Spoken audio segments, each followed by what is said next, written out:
तो welcome to my channel astro knowledge classes. तो आज मैं लॉन्ग टाइम बाद आया हूँ वीडियो लेकर, क्योंकि मेरी तबीयत बहुत अच्छी नहीं थी। एंड अगर मेरी वॉइस टोन थोड़ी पिच या थोड़ी जो है वो अगर लो जा रही होगी पिच साउंड थोड़ी, तो प्लीज उसके लिए मैं माफी चाहूंगा। देन आज शुरू करते हैं हम अपना chapter number 4 class 10th। And बहुत इंपॉर्टेंट है, अभी हाल ही में प्री बोर्ड गया है। देन आई होप कि आप तैयारी बहुत अच्छी कर रहे होगे, जस्ट हमारा एग्जाम आने वाला है देन फाइनल का। तो शुरू करते हैं हम अपने चैप्टर को बिना किसी देरी के साथ। तो लेट्स बिगिन। तो यहाँ बात करते हैं एग्रीकल्चर की। एग्रीकल्चर के बारे में हम समझाते हैं कि एक टोटल लैंड मास के अंदर जितना उनका यील्ड है, उनकी खेती है, उनके अंदर एक प्लांट जो है, स्पेसिफिक प्लांट या लिमिटेड जो प्लांट्स होते हैं उनकी क्रॉपिंग जब आप बहुत ज्यादा लार्ज स्केल में कर रहे हो, आपके घर के बाहर गार्डनिंग है वो अलग लॉजिक है, उसमें एक पौधे दो पौधे लगे हुए हैं, लेकिन उस सेम तरह के पौधे की एक बहुत बड़े लैंड मास के अंदर अगर आप खेती करते हो तो उसको हम क्रॉपिंग करना या एग्रीकल्चर करना कहते हैं। देन यहाँ पर हमारे इंडिया जो है वो हाईएस्ट हमेशा से रहा है इस क्रॉपिंग के फील्ड में, एग्रीकल्चर के फील्ड में। 2/3 of people of India engage रहते हैं हमेशा एग्रीकल्चर के फील्ड के अंदर। तो यहाँ पर अगर एग्रीकल्चर है, फार्मिंग है, देन फार्मिंग के कुछ टाइप्स भी आते हैं। देन यहाँ टाइप्स के बारे में बात करते हैं तो सबसे पहले आती है यहाँ पर प्रिमिटिव जो है फार्मिंग। जो प्रिमिटिव फार्मिंग थी वो एक तरह से फार्मिंग होती थी जो आदिम जमाने में उगाई जाती थी, मतलब उस टाइम पे जब ज्यादा कुछ खासा टेक्नोलॉजी नहीं देखा जाता था। जब ज्यादा नई टेक्नोलॉजी नहीं थी तो फिर कैसे होती थी, नॉर्मल जो उनके पास टूल्स होते थे जिन्हें हम प्रिमिटिव टूल्स कहते हैं, जैसे कुदाल हो गया, ये हो गया, जैसे ऐसी चीजें जिसके में बस जुगाड़ से बना दिया गया जिस तरीके से बस खेत को खोदा जा सके, जमीन को खोदा जा सके। तो ऐसे जो औजार है उनका इस्तेमाल किया जाता था। अब ये जो खेती है पूरी फैमिली के लिए की जा रही है, तो होता क्या था उस टाइम पे कोई एजुकेशन वगैरह इस चीज के मामले में कुछ था नहीं, तो जो भी कुछ किया जाता था वो पूरी पूरी फैमिली लेबर्स के साथ होती थी।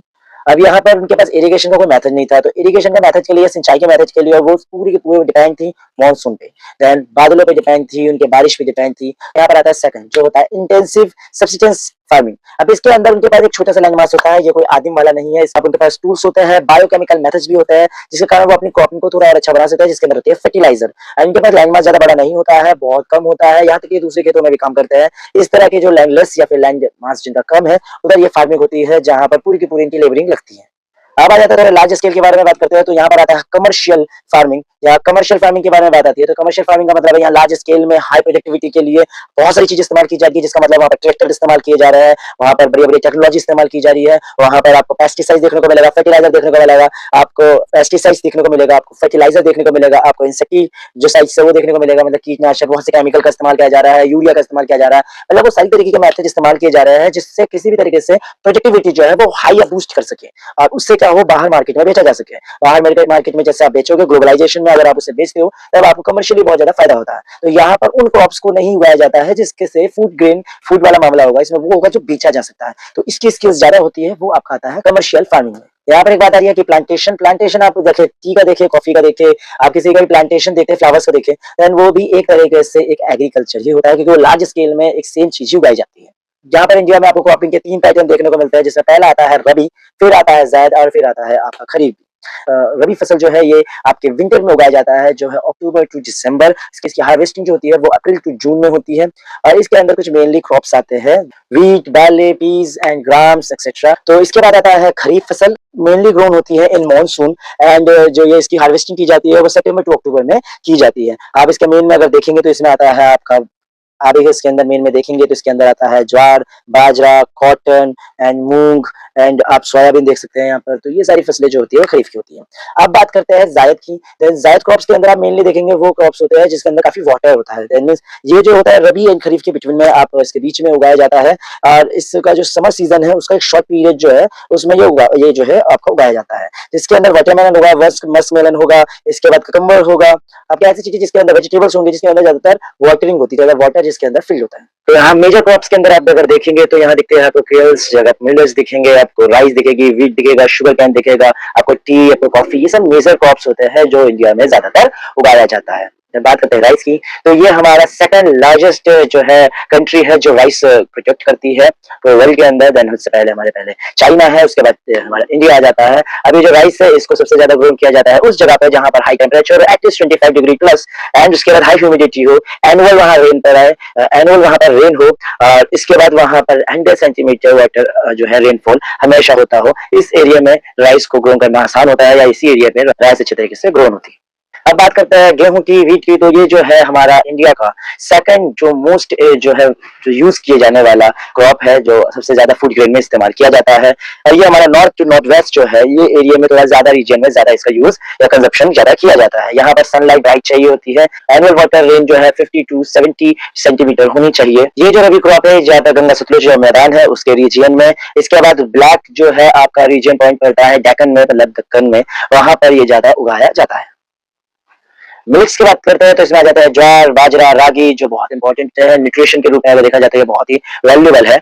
अब बात करते हैं पल्सेस की। तो पल्सेस हमारे पूरे वर्ल्ड वाइड में देखा जाता है तो सबसे ज्यादा प्रोड्यूस करने वाला जो देश है वो इंडिया है। इसके अलावा ज्यादा कंजर्व करने वाला जो देश है वो भी इंडिया है। जहाँ इंडिया में देखा जाता है तो वेजिटेरियन कारण जो है बहुत एक रीजन बनता है, जिसके कारण एक प्रोटीन के सोर्स के रूप में जो है दालें ली जाती है, पल्सेस लिए जाते हैं। इसके अलावा बहुत ही ज्यादा हाई प्रोटीन के अंदर पल्सेस को काउंट किया जाता है और ये बहुत ड्राई रीजन के अंदर भी हो जाता है। इसका मतलब यहाँ पर एनुअल जो वाटर फॉल है वो इतना ज्यादा नहीं चाहिए, ड्राई रीजन के अंदर यहाँ पर ये हो जाता है। तो यहाँ पर एक रीजन बन जाता है कि जो दालों को ज्यादा से ज्यादा उगाया जाता है। तो ये जो उगाया जाता है वो पाया जाता है एमपी, यूपी, महाराष्ट्र, कर्नाटका, ऐसे सभी रीजन के अंदर जो है वो पाया जाता है। तो यहाँ बात की जाएगी शुगर कैन की, जो बहुत ही ज्यादा इंपॉर्टेंट है।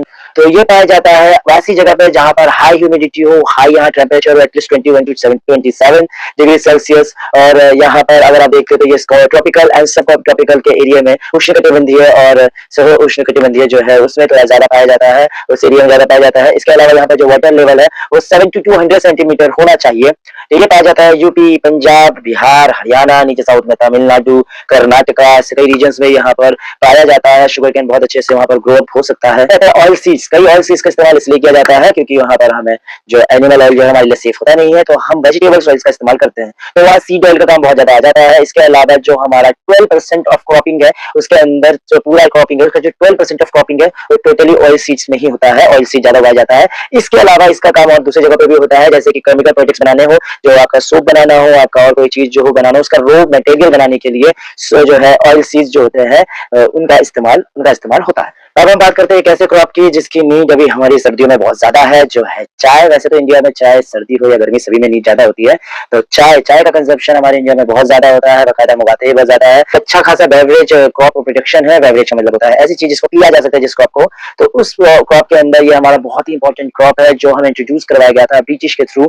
सबसे पहले ब्रिटिश आए, उन्होंने ये चीज पीना चालू किया, उसके बाद फिर वो गए, तो बस ये विरासत के रूप में हमारे पास छोड़ के गए और हम आज तक चाय को कंजर्व अच्छे तरीके से कर रहे हैं। इसके लिए चाहिए क्या? इसके लिए ज्यादा मॉइस्ट वाला एरिया चाहिए, लेकिन फ्रॉस्ट फ्री वाला एरिया चाहिए जिसके अंदर ज्यादातर ओस जो है ज्यादा ना गिरे, ज्यादा बर्फ ना गिरे, स्नो ना गिरे, फ्रोस्ट ना गिरे, ऐसा एरिया चाहिए। तो जो ज्यादातर पाई जाएगी आपकी दार्जिलिंग में, जिसका जानते हैं कि दार्जिलिंग में सबसे ज्यादा होता है। आसाम में पाई जाती है इसकी प्लांटेशन। के अलावा जलपाईगुड़ी डिस्ट्रिक्ट आ जाता है, वेस्ट बंगाल आ जाता है, तमिलनाडु भी इसके अंदर काउंट होता है। तो यहाँ बात करते हैं कॉफी की। तो कॉफी जो है हमारे इंडिया की एकदम वर्ल्ड वाइड जो है सबसे बेस्ट कॉफी मानी जाती है, पर कॉफी जो है वो कुछ लिमिटेड एरिया में ही पाई जाती है, जैसे कि कर्नाटका का नीलगिरी, केरला और तमिलनाडु। अब बात करते हैं हॉर्टिकल्चर की। हॉर्टिकल्चर में आता है फ्रूट्स एंड वेजिटेबल्स। देन पूरे वर्ल्ड वाइड की 13% जो वेजिटेबल्स है वो इंडिया प्रोड्यूस करता है, और इसके अलावा ट्रॉपिकल और बहुत सारे तरह के जो फ्रूट्स है वो भी इंडिया प्रोड्यूस करता है।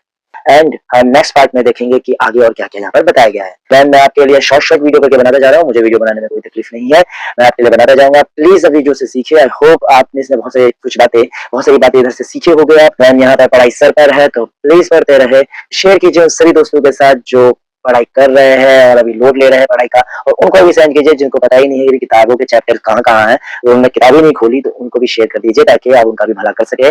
प्लीज मुझे लाइक करें, चैनल को सब्सक्राइब करें और बेल आइकन को दबा दें। Thank you.